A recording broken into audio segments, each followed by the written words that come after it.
Om Vasudeva Sutam Devam Kamsachanuramardanam Devaki Paramanandam Krishnam Vande Jagadigurum. Om Shanti Shanti Shanti.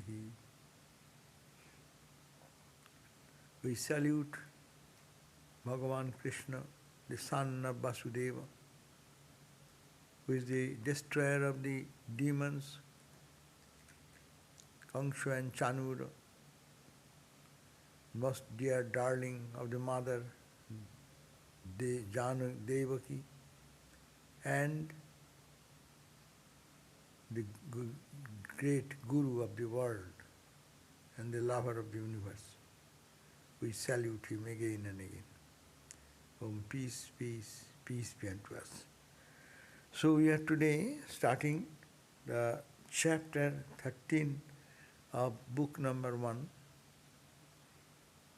And there it starts, last time we heard that the Judhisthira, after the war, big war, Judhisthira became the king, and his kingdom flourished. All the subjects were extremely happy to have such a generous king, and people were free from all worries, anxieties, and everyone being happy, truthful, honest. The ideal society, because of the king was so great. And then he wanted to do several sacrificial fires. This is called Ashwamedha Yajna. Which is a special type of yajna that is done, but it needs huge amount of money. Why it is done? He did it because in the last war, so many millions maybe, I do not know how many number, such number of people were killed from both sides, their own relatives and friends. That he might have caused some sin because of killing. Wherever you are right or wrong, by killing people you have occurred sin.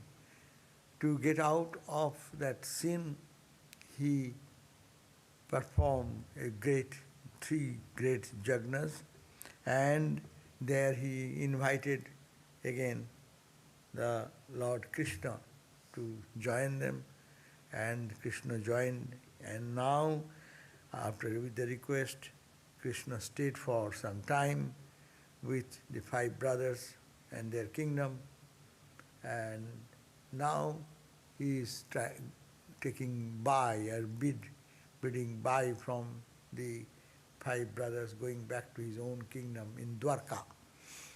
So Krishna is now almost again second time going back to his own kingdom. So now Vidura is, who is Vidura? Vidura was an ardent devotee of Krishna. So Vidura, he arrived at Hastinapur. Hastinapur is the kingdom of Durjoy Arjuna. So the Yudhisthira's kingdom, his capital was Hastinapur. So Vidura came back to Hastinapur, and that part is being narrated by the narrator, Suta. Again, the Suta is the narrator. So narrator says, demise of Dhritarashtra. This chapter is, the heading is demise of Dhritarashtra. Who is Dhritarashtra? Is he father of Duryodhana and the 100 evil children.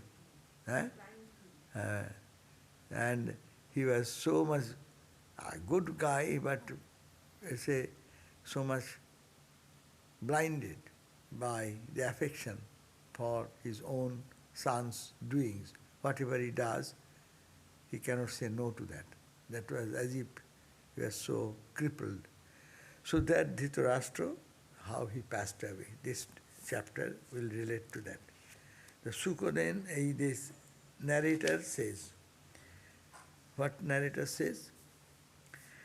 Vidura, a close relative of the Pandavas, had gone on a pilgrimage. In the course of it, he met the sage Maitreyi, from whom he gained the knowledge of the Atman and returned to Hastinapur, having got what he had sought. So Vidura was a very highly spiritual person. So he was a close relative to the 5 brothers, Judhisthira, Arjuna, Bhima, Nakula, Sahadeva. These are the 5 brothers. So, but see the uniqueness, he was such a wonderful person, he went to a pilgrimage of the other part of India. And then after finishing that, in that pilgrimage, he met a sage whose name is Maitreya. And then meeting with him and learning guided by him, he came to experience the knowledge of the truth. Brahma Jnana Bhava. Such a wonderful person that he made a pilgrimage to attain Brahma Jnana. And he got a guru, that means that is the ideal person, and taught him, and so he had that, and then returned to the kingdom of, again to the Arjuna. Vidura had put several questions to Maitreya, but even by the time he received answers for a few of them, he developed unswerving and one-pointed devotion to the Lord. So he wanted to know what is life, what is beyond life, all these questions, as any spiritual seeker puts that question to that Maitreya, that sage whom he met on the pilgrimage. But before he is asking, he got the answer. Love for God is the greatest tool for realizing God. So he received the answer. For a few of them he developed, for a few of them, he received answers for a few of them, he developed unswerving and one-pointed devotion to the Lord. That means with mere question, people put scholarly question, intellectual question. That is good at the beginning, but also to understand that it does not make any peace in the heart unless you have the realization of it. So you understand that realization is love for God. Unless you develop love for God, these people, that one boy was saying that I want to be a monk, wrote us a letter. Why? I don't like anything. See, you don't like anything is not enough. Do you love God? That is the point. You may not like the world for different reasons. That will not solve the problem. But do you love God so much that because of that it makes you disinterested? So here,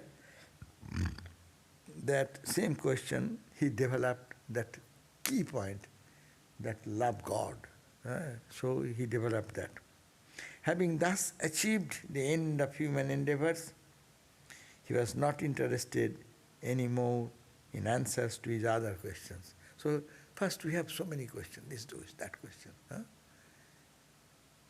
And endless question will come in the mind. Because we are inquiring for the truth. But unless you develop love for God, this question will continue, because it is up to intellect. When you come to the connection, loving connection with God, then all questions will be resolved automatically. You will not find much interest in asking for what you are seeking, what is that. If you have really developed love, and in the loving connection you feel the joy of thinking of God. So that's a direct source of joy. So you don't need any question anymore. You are tasting the sugar You did not have to say, is sugar? What is the sugar like? Sugar, what is available? Is it hot? Is it cold? It is sweet? It is sour? Is it so? If reasonably it seems it is so, it will be too much sweet, maybe bitter. You may go on question like that. But when you just have a little taste of the sugar and you are having that experience, then question stops. What am I questioning? So that is the understanding came to Vidura. Therefore, after this question, he is not interested. He is not even he was putting this question. When he developed love for God, he understood, no more questioning. You are already got into the track, and you know God is love. You know there is so much joy. You need not have to read books, or you need not to question. O Holy One, seeing their dear and close kinsmen came back to Hastinapur, those of the royal household, Dhritarashtra, the grandsire, Dharmaputra means the Judhisthira, with his brothers, Jujutsu, and these are the names of the other people who were in the palace that time, that their relative has come back with this extraordinary quality of love for God. So Kripa, Kunti, the mother, Gandhari, the wife of Dhritarashtra, Panchali means the Draupadi, Subhadra Uttara, Drona's wife, other relatives of Pandu family, and their wives with their children gathered round him enthusiastically and received him warmly, as the senses of man do when the vital breaths are recovered. And that means all of the royal family members, they assembled around that Vidura, who came back after the pilgrimage, having generated love for God like a wise person. All of them deeply feeling the sorrow and anxiety of separation from him for a long time, shed tears of love as they embraced him or prostrated before him. So everyone is happy to have Vidura, the holy in the family of the Pandavas, to come back after pilgrimage, after a long time. So emotionally, some of them were weeping and some shed tears of love. And as a result, some were embracing him, some prostrating before him, depending on the relationship.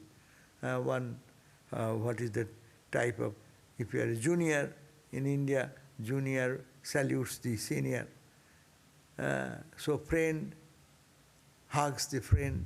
So there are different levels of relationship. We find that Vidura has been treated in that way, sitting, and they are all sitting around him. So sitting him most respectfully, Raja, the king Yudhisthira, worshipped and honored him in a befitting manner.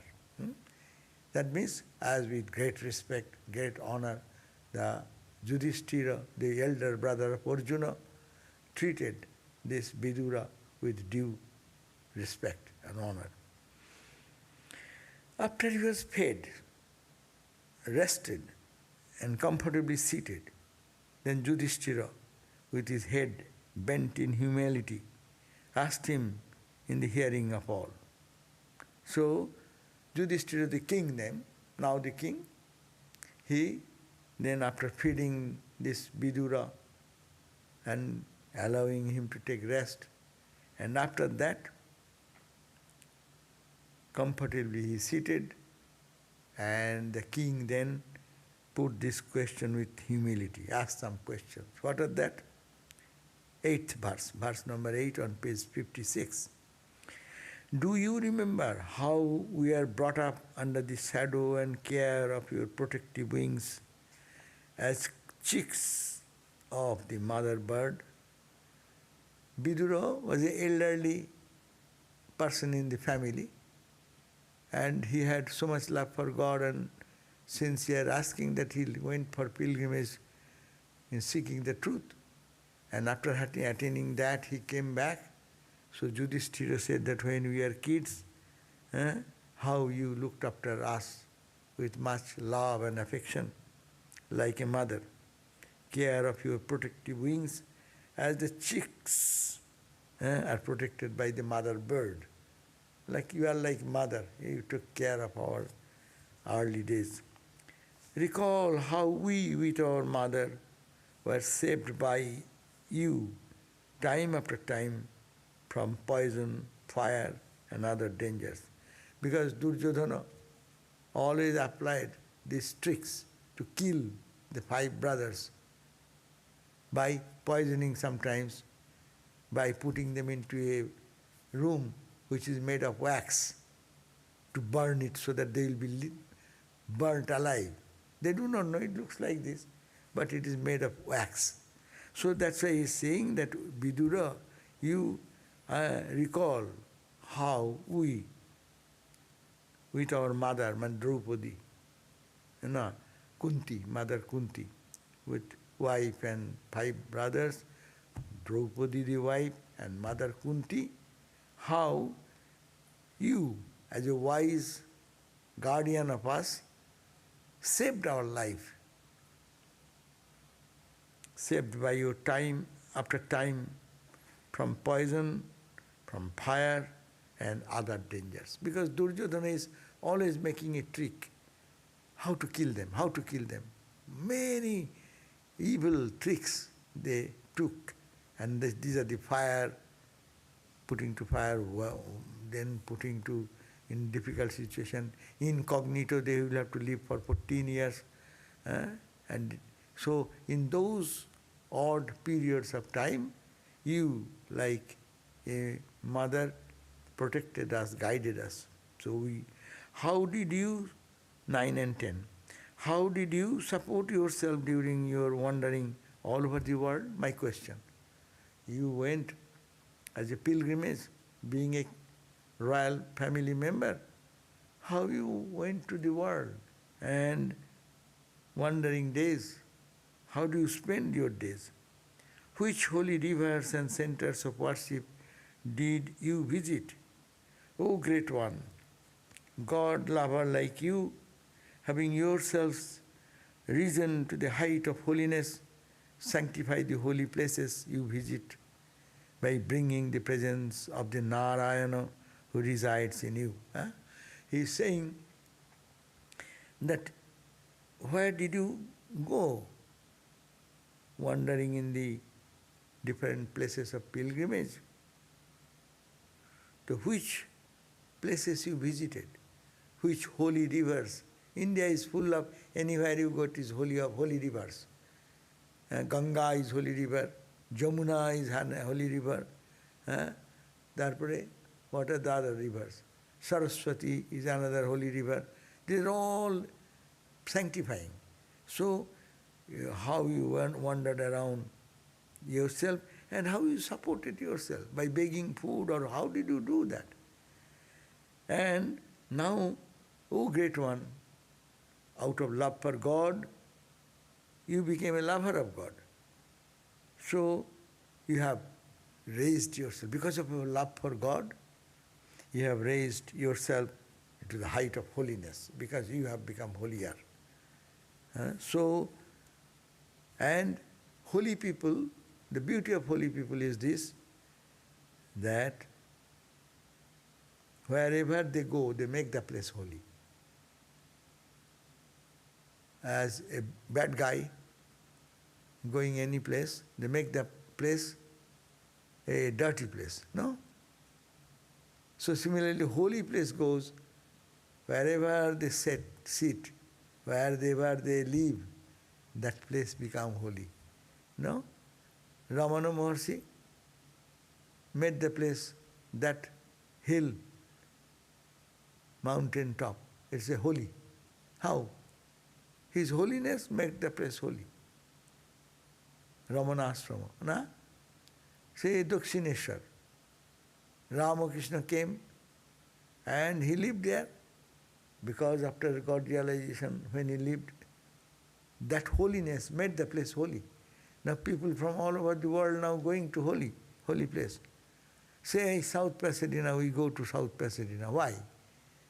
Vivekananda came and lived there. No? So it has become holy. So holy place, make the place holy. So you, the holy, because you wanted God only and you are infused with love for God, so you made the holy places, you visited these places where you visited, they become holy because of your presence. In one Swami Sarvadevananda book, I was reading like that Swamiji was telling Sarvadevananda that wherever you go, like the village disciples, there will become a center. So you just, Sarvadevananda said that I can't preach. He said that you don't have to preach. If you be there, a center will grow there. That means here, that's the same thing. Swami Vivekananda says, I have given lectures. You only go. I cannot speak because he is not a speaker like Vivekananda. Huh? Then Swamiji says, you need not have to speak. You show your life. Looking at your life, people will be benefited. That's happened. Shanti Ashram from San Francisco Center. That center, that is still a holy place. Wherever they have gone and placed their foot, like say St. Francis of Assisi. He is born there and he has his place there. It has become a church and is a place of pilgrimage of the world. People from all over the world come to visit that holy place. Why? Because there is a saintly person live there that make their presence make it holy. O Father, our friends and allies, the Jadavas, who have Krishna as the object of their adoration, are they living happily in their own city? Did you hear about them or visit them? So these are the questions. So he said, how do you maintain yourself these days? Being raised in a royal family, how do you maintain your food? That means how you survived. Where do you live? There is no home, like a wandering monk. So how did you maintain yourself? That was one question.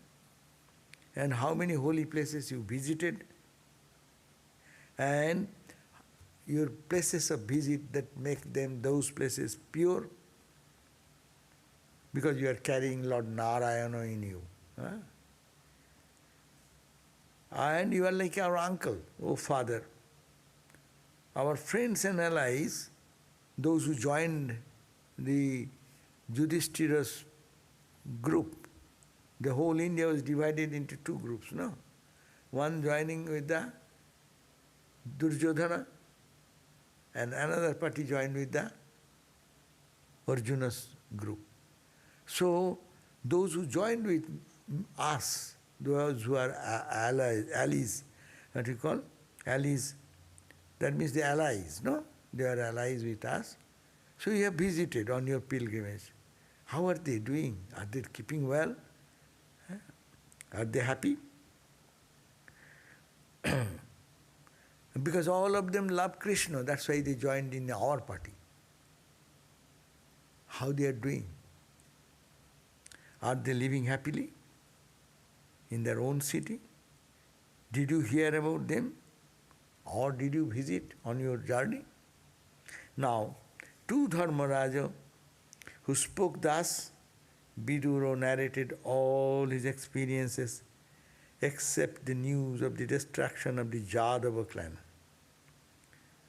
For a kind-hearted man who dislikes to see others sorrowing is disinclined to communicate to them news which is unbearable in its poignancy and which relates to the unavoidable natural causes. He says that with this question, Dharmaraj, who is Dharmaraj? Judhisthira. He is the epitome of dharma. righteousness, truthfulness, honesty.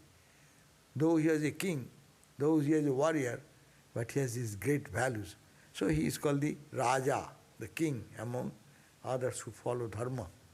So Dharmaraj is responding. Vidura, to this question, Vidura responded to Judhisthira. What he said? He said, Vidura narrated all his experiences, how he went to different places. But he didn't tell one thing, that the news of the destruction of the Yadava clan. Yadava clan, Jodu Vangsha. It is called the in which, Jodu means those milkmen community. They have their king, and Krishna was born in that community. They are all extinguished. But he does not, he is such a holy person. They don't want to tell that story. He didn't express for experience except the news of the destruction of the Jadava clan. Why? Why he did not? For a kind-hearted man, a soft person, who is very spiritual person, say, who dislikes to see others sorrowing. They don't want to see someone is suffering.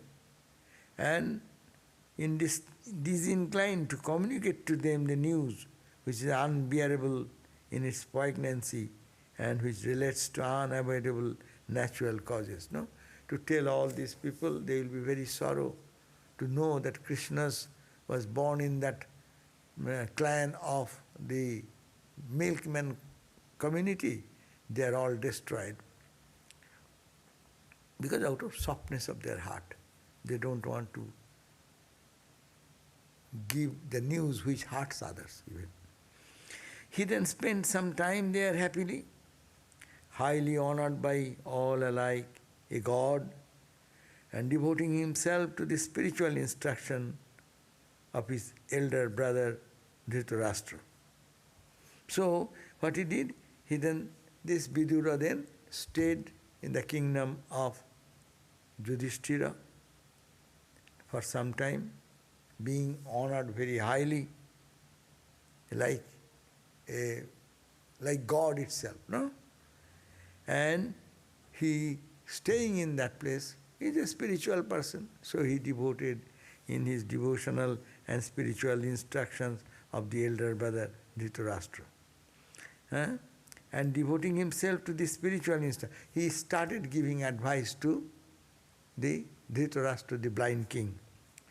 Vidura was in reality Yama, born as a man for 100 years, owing to the curse of sage Mandavya. And during that period of 100 years, Arjuna acted in his place in administering justice to the dead.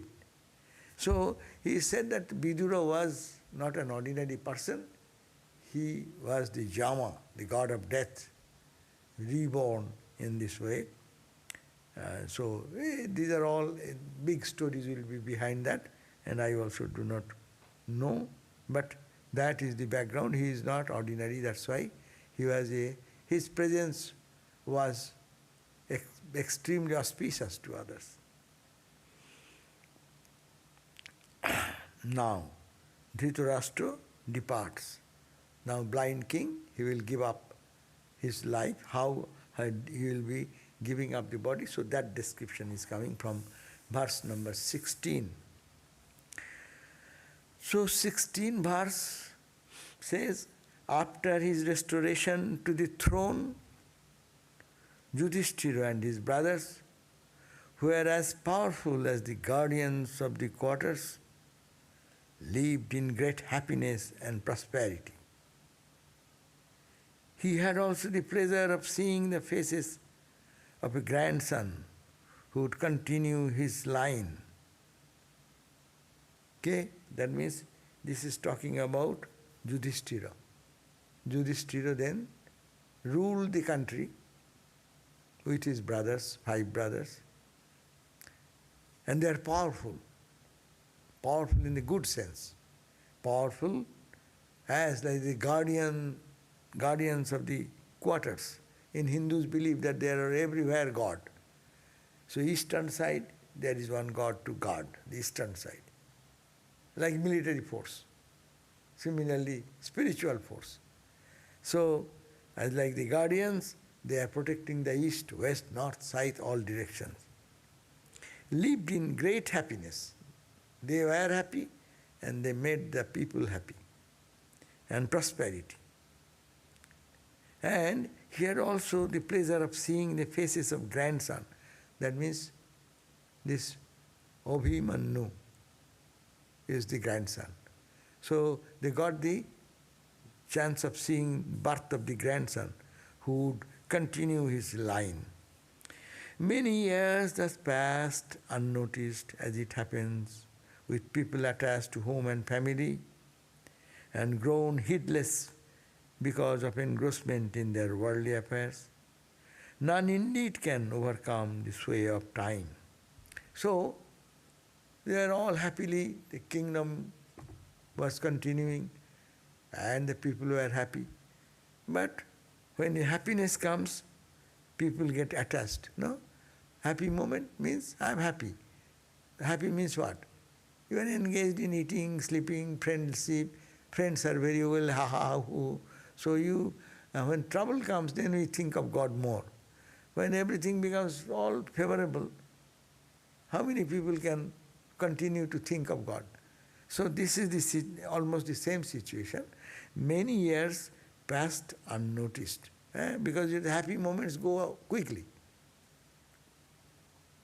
Bad time, as if it does not move. Half an hour in distressed mood appears to be years, no? And joyful mood, you are joyful mood, 5 hours passed.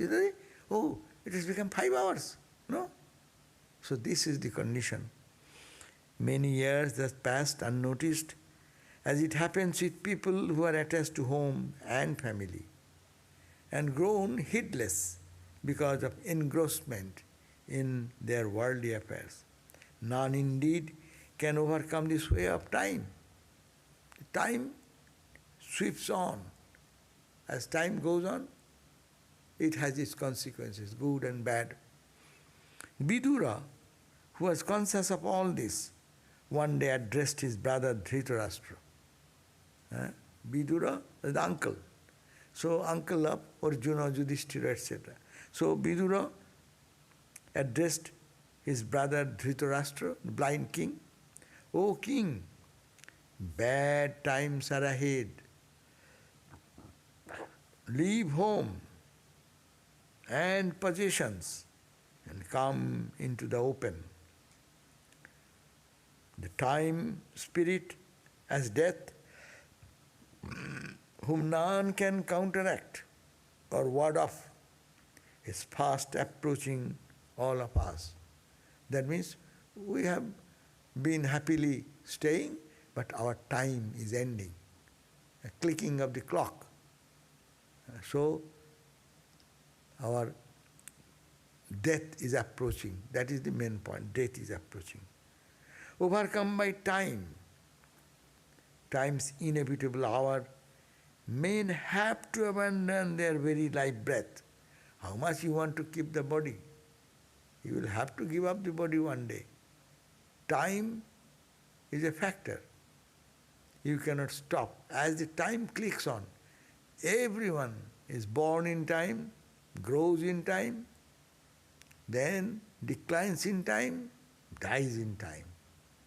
So, O Dhritarashtra, O the king, you are my brother, elder brother, so be ready.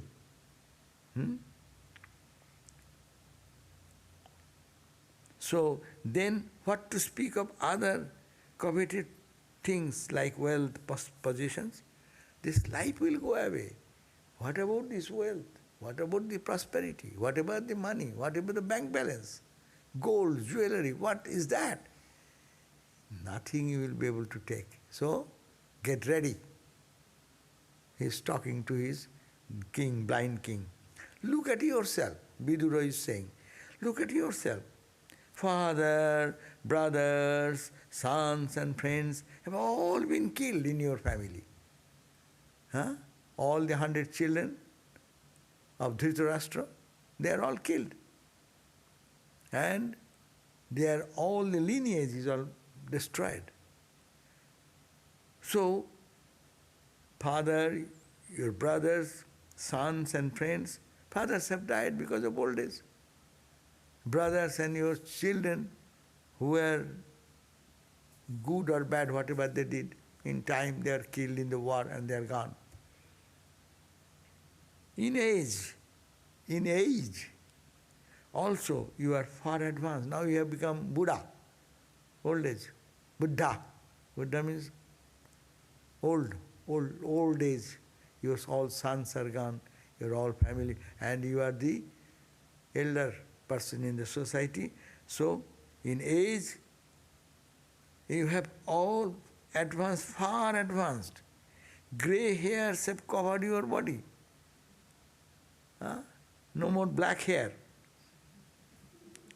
That means your grey hair has come, your age has increased, you lost your sons and other relatives in the war. Time has shown everything is gone. And you are practically living in another man's house. It is not your house. You are living in the house of whom? Judhisthira. Because they are the king now. You are living in their home. Supported by him out of mere goodwill. Because you have created this trouble, you could have controlled your children, like Duryodhana and others. Then this war could have been stopped, but you didn't do.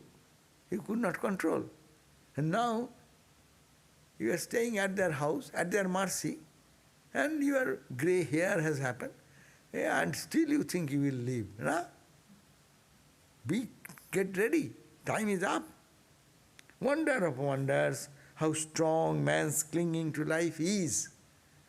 We all try to survive in life. Who wants to die? In the world, who wants to die? One reckless people, Taliban people, they don't fear for death. Okay, I take a gun, you take a gun, kill, you kill, I kill, that's okay. And who don't want to die? Only God realized people, they think that they have no death. No? But medium people all, because of attachment, they don't want to die. Whatever, and we also human being, because of our clinging to life and the objects of the world, we feel attached to it. So wonders of wonders, wonder upon how strong man's clinging to life is.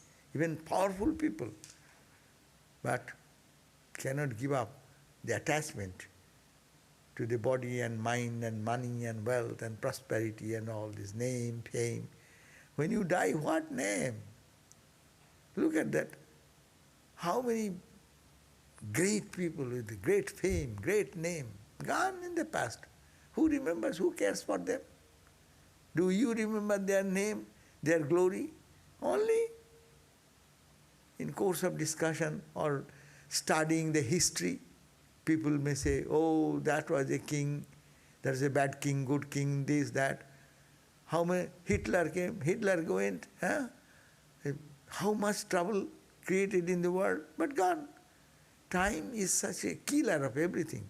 So it is your time. Wonder of wonders, how strong man's clinging to life is. 22 verse. See how prompted by it you are living here like a dog on balls of rice thrown to you by the Bhima with contempt. Bhima didn't like you because you created such trouble for your sons. Your sons created such trouble, supported by you. You could have done something, but you did not. You are a king. So, So you are just living here by the mercy of Bhima, Arjuna, Judhisthira. Particularly Bhima hates you. The dog is thrown little food, and dog turns his tail and happily eat. So you are doing like that. Huh? The Bhima's mercy. He is throwing you some food and some clothing and giving you, and you are happily living. Your old age, you forgot your own, time is clicking, and you are not aware of it. See, Vidura is talking all these things to the king. He was the so many years he was the king, no? And this entire war was, or you can say, orchestrated by Duryodhana, his son, and it's supported by him. So what is the good of living in the tender mercy of those very people whom you and your sons have persecuted in every day, every way, setting fire to their house, poisoning them, humiliating their wife. Draupadi was humiliated in the palace by Duryodhana. So, you created all these things, and you are sitting there like a blind king, not seeing anything which is noble, which should not be done. No? You are not a monk. You are ruling the king, you are the king, and at the same time you are allowing these nonsense things. So it is just like giving a whip. So what is the good of living? You are living like a king. What type of life you are living? At the tender mercies of those very people, you are at the mercy of those people whom you mistreated, whom you wanted to kill, whom you wanted to give poison, whom you wanted to burn alive, and whom you humiliating their wife, usurping their kingdom and wealth. You have swallowed their kingdom. It is not your kingdom. It was Pandu's kingdom. So, though you are thus pitiably clinging to your body with intense desire to keep it alive, see how, in spite of you, it is getting worn out by nature's process of aging. Even like a piece of cloth. A cloth you keep for some time, it will be old and it will be torn. So though you wanted to keep it, look at this nonsense. It is dying out of its own because time is killing it. Tick, tick, tick is clearing it. He who abandons hearth and home for an unknown destination, goaded by a spirit of renunciation, and the absence of any sense of self-identification with anything, and casts off his body, which has become incapable of serving any human purpose, he is called a wise man with a settled understanding. This is the verse number 25, beautiful verse.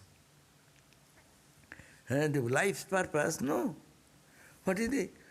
Those who are blessed people who live in the world for attaining the higher goal of life, spiritual goal of life, they give up the mundane things and be courageous to go for in search of the truth.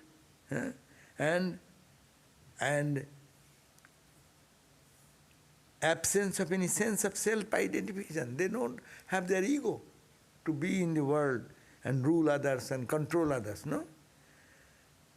Self-identification with anything, and casts off his body which has become incapable of serving any human purpose. This body should not be carried like a just, what you call, incapable body doing nothing good to the world, become a burden. That's why many people say, don't resuscitate, no? What you call, after you are sick, resuscitation. So you don't bring me back in life. If the body is failing, don't try to keep it more. So But you are not feeling like that. You have become old, you have become tortured, and you are also, your hairs are grown, and you have no still clinging for your life, and you are staying in someone's home at the mercy of others whom you have mistreated and tried to kill every day. You should be ashamed of it, no? You should not live anymore. So this type of awakening of a person, very sensitive person with sophisticated word, it works. For a crude person, you have to say crudely, then it does not even work. So he's telling very straightforward way to a powerful king, Dhritarashtra. He is called a wise man who settled understanding.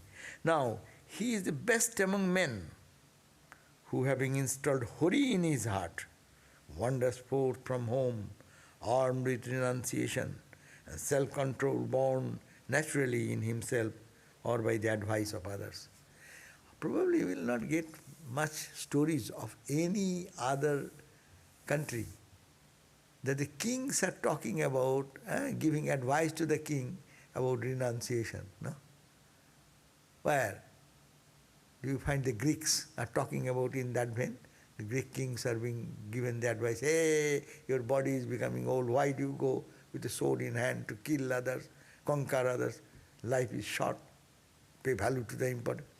You will never find such advice. This is a wonderful India, and Indian spiritual tradition is like that. The king is getting advice from a person who is not a king or anything, and they are listening to that. They have the guts to bear it that, no? Others will say, do you know who you are talking? I can take the sword and chop your head now.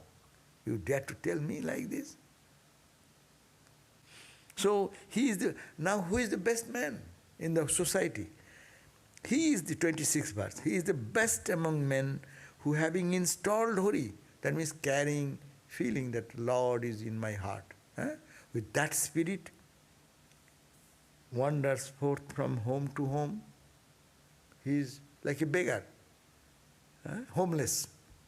They go door to door, begging from home to home. Armed, what is their arm? Their weapon and armory, that is renunciation. With detachment, that outlook, renunciation, and control, self-control. They are all controlling their senses, not for running into the worldliness, but to the spiritualizing their life. This renunciation born out of renunciation and self-control, born naturally in himself. That means it is not circumstantial renunciation. As I say, suppose I get hurt by somebody and I feel dejected. What is this world? Love is betrayed and this relationship is disturbed this way. What is the meaning? Then I may get momentary renunciation. Not that, but carrying God in heart, loving God, to see God, be like a wandering monk, no attachment for any sense organs or sense gratification. So that is the way, born naturally, from home to home, armed with renunciation and self-control, which is born naturally, or by the advice of others. It may happen, a holy person advises, gives advice, and you feel inspired. Then it may happen. With that renunciation, that means he is glorifying. Renunciation is higher than your kingship. Huh? What does Hari mean? Hari means the Lord. Hari is the name of God. One name is God. Hari is the Narayana. Or you Krishna, you can say Krishna. Several names of God. Rama, Krishna, Hari, Shiva, all are the different. It is substitute of God. Carrying God in your heart, move in the world like a wandering monk. detached to everything, to understand the purpose of life. Therefore, conclusion 27, therefore you now wander forth in the northern direction. That early days, India, that was the style. Go to the northern. What is in the northern direction? Himalayas. Before your death, just give up everything. Move towards Himalayas. And without letting your relatives know about your whereabouts. Wandering monks, when they get out, in nowadays, communication system is so good. If your phone is there, people can trace you where you are. You need not have to, you try to hide, but you cannot hide yourself. Police can go and chase you and find out, oh, this, even the cave, they can find out. So, but in early days, there was no such system. So you give up. Your idea is to love God, and you have matured, you have seen the world, just renounce. Oh, King Dhritarashtra, he is a blind king, he is giving advice to the blind king, that you just move towards the north, the Himalayas, high Himalayas. That's why he called the Himalayas the last resort of human birth. Because go and think of God, think of the noble self, which is like grand Himalayan snow-capped mountain, no? Devabhumi, the godly place. Don't let that you are a great person renouncing, without letting your relatives know about your whereabouts, so that they don't search for you and try to bring you back. For the age about to dawn, which is coming now, is one that leads to the degeneration of man's character. Now, the verse 28, I think there is no question, so I will then read further. Is there any question? No. Okay, good. So I will read now in another few verses. The blind Dhritarashtra, being thus advised by his younger brother, Vidura, that means we come to know that the king Dhritarashtra, younger brother was Vidura. So Vidura is giving advice to his elder brother. Vidura came out, he didn't enter into the confusion of this fight, its issues. So he carried God in his heart and renounced and went back for the self-realization. So now this Vidura advised Dhritarashtra, broke away the strong cords of attachment with which he was tied to his relatives, and walked away from the palace along the way shown by Vidura. See, now he is matured. All the sons are dead, all the relatives are gone. So he followed the Vidura's instruction, detached from the palace, detached from his own belongings, no? And Vidura broke away the strong cord of attachment which he was tied to his relatives, and walked away from the palace along with the way which is shown by Vidura, younger brother. Gandhari, who is Gandhari? The wife of King Dhritarashtra, the daughter of Subala. That means Gandhari was, Subala is the name of father or mother. Subala, I do not know. But anyhow, the daughter of Subala, the virtuous and devoted wife that she was, accompanied her husband to the region of the Himalayas, which is delightful and inviting to a all-renouncing Paramahamsas, as a fierce battle is to courageous warriors. It is like a fierce battle is to a courageous warrior. That means to take up the journey to the Himalayas is very difficult and tedious, because, path is very tough, austerities, no home. You have to love God, think of God, then you can endure those sufferings. The next morning, when Judhisthira, after performing his morning rites, the fire ritual and worship of holy men with presents of cereals, cows and wealth, went to the palace of his elders to make obeisance to them. He did not find Dhritarashtra and his wife. That means the king, a real king now, Yudhisthira. Yudhisthira was engaged in doing other activities. In this meantime, Vidura talked with the king, blind king Dhritarashtra, the father of Duryodhana and others. They left the palace and then went away. But Yudhisthira did not know that. So when he came to know, seeing Sanjaya sitting there in a depressed mood, he means Yudhisthira said to him, "O Sanjaya, where is our blind father Dhritarashtra? Where is mother Gandhari, who has been grief-stricken due to the death of all her sons? Where is our well-wisher and uncle Vidura?" Huh?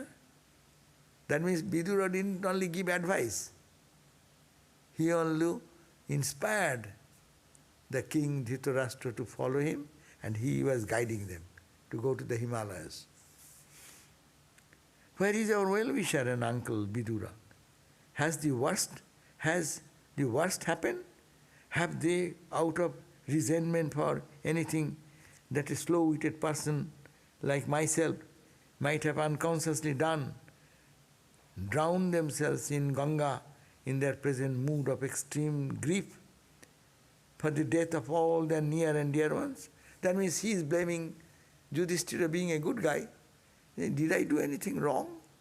That this, my uncle, no? Father's Dhritarashtra, why he is no more found here? Where is Mother Gandhari, his wife? Where is this Vidura? They have left. Did I do anything wrong?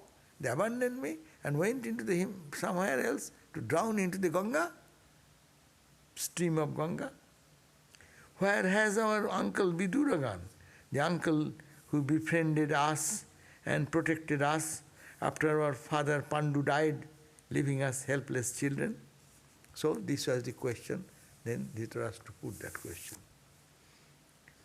Then the Sutta, commentator, the narrator, he is saying, Sanjaya, who was intensely faithful and loving towards his master Dhritarashtra, was thoroughly depressed and grief-stricken at the disappearance and remained silent for some time, incapable of giving any answer. 35.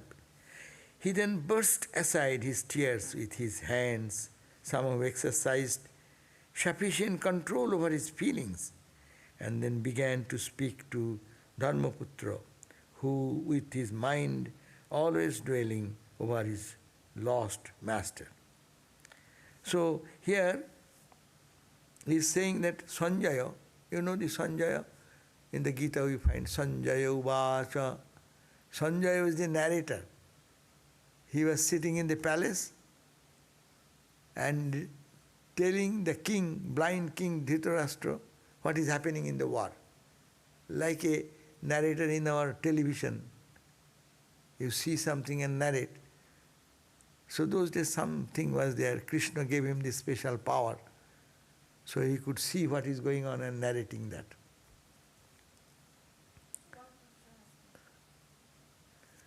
So speak to Dharmaputra with his mind always dwelling over his lost master. So now this Sanjaya became very sad because he was living with the blind king Dhritarashtra for so many years and felt some connection, human emotions. He said, "O great leader, I am in utter ignorance about the intentions of your paternal uncle Dhritarashtra and Vidura, as also Mother Gandhari. They have slipped away without giving me any clue about their whereabouts." As he said, don't tell them where you are going, no connection, just move towards the Himalayas and just carrying the Lord in your heart, just make a journey. So he said, sorry, oh Sanjay. Sanjay said, sorry, I do not know where they live. Without any notice, without any instruction, they have left us. So this is the end of the verse number 36. And now Narada's instruction comes to Yudhisthira. Just then, in this, Narada appears now and then. Narada is who? Who is the promoter of bhakti and messenger of Lord Narayana, Krishna. So he appears and guides the humanity. So he now will give some advice to Judhisthira, the elder brother, who was saying, where is my uncle go? Did I do anything wrong? To give him instruction, then Narada comes. So we can read that next day. That will be verse number 37. We'll start. Just we read through 36. We'll start at 37. Okay? Om Shanti, Shanti, Shantihi, Harihi Om Tat Sat, Shri Ramakrishna Arpanamastu. So now we'll have some few minutes on questions. Often at the beginning of the spiritual journey, as one appreciates the impermanence of the world, they lose interest in work. This seems vishad, not vairagya. If you could clarify further. There is a much difference between these two, renunciation and frustration. Frustration, when you get frustrated, you find disinterested in things, doing, in talking, in keeping relationship, and it's disinterested due to frustration. And detachment also, when you get the detachment, means, again, detachment means attachment to God. As much attachment to God, that much detachment to the other things. So when that happens, outwardly they look the same. They appear the same. But internal feeling is different. Renunciation has a higher value. It is not renunciation. As I discussed, that impermanence of the world idea comes to anyone, it may come. You can see, mostly, suppose some relationship is broken. It breaks the heart. And that time you feel, what is the meaning of this world? Why am I here? Why I am doing all these friendly connections and just doing ha-ha, he-he, this life? This is the relationship. This momentarily, it can be just broken. So that is the frustration. And that also will give distaste for a few days. But if he gets back another friend, another relationship, a nicer relationship, then again life starts. So it is nothing wrong.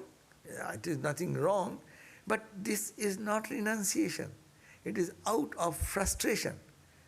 There is in the Aesop's fables there is a story, no? That jackal wanted to grab the grapes. It was a little high and he could not climb. But he is a clever guy. He don't want to say that he could not reach that. He said, oh, grapes are sour. Grapes are not sour because you could not get it, that's why it is sour. If you get it, then you say, wow, wow. No?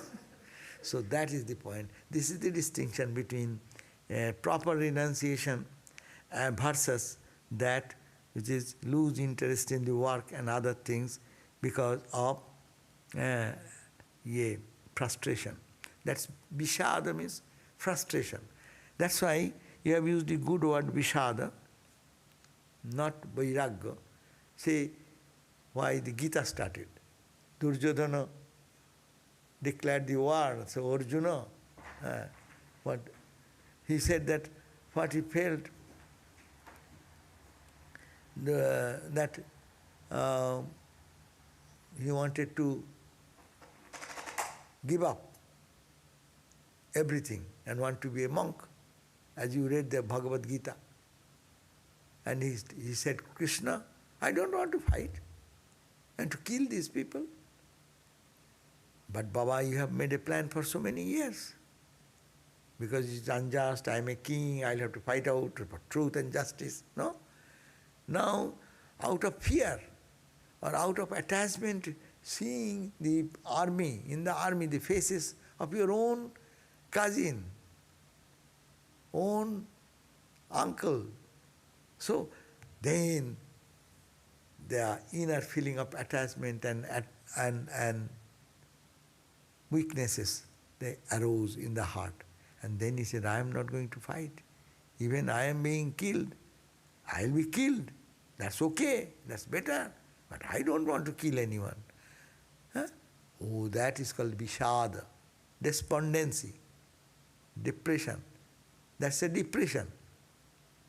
But see, those who are meditate, they sometimes retire, or they will be finding opportunity to hide somewhere and get into meditation. No? And those you see, the frustrated people, depressed people, they always try to keep themselves away from other people. Is it not? Did you not see in the society? Those who are depressed, what they do? They don't like to talk to anybody. They're always hiding in the door, locking the door and sleeping and feeling I am worthless, I don't do anything and this. As if like a meditator, he also tries to withdraw and do meditation in silence. Another person is also withdrawing. Withdrawing from the society is the effect, but cause may be different. So love for God may be one cause, that is called renunciation. That is proper renunciation. Ramakrishna in the Gospel talked about it. He said that it is called Markata Vairagya. Markata means momentary, or like a monkey. Huh? Badur. Oh, the monkey.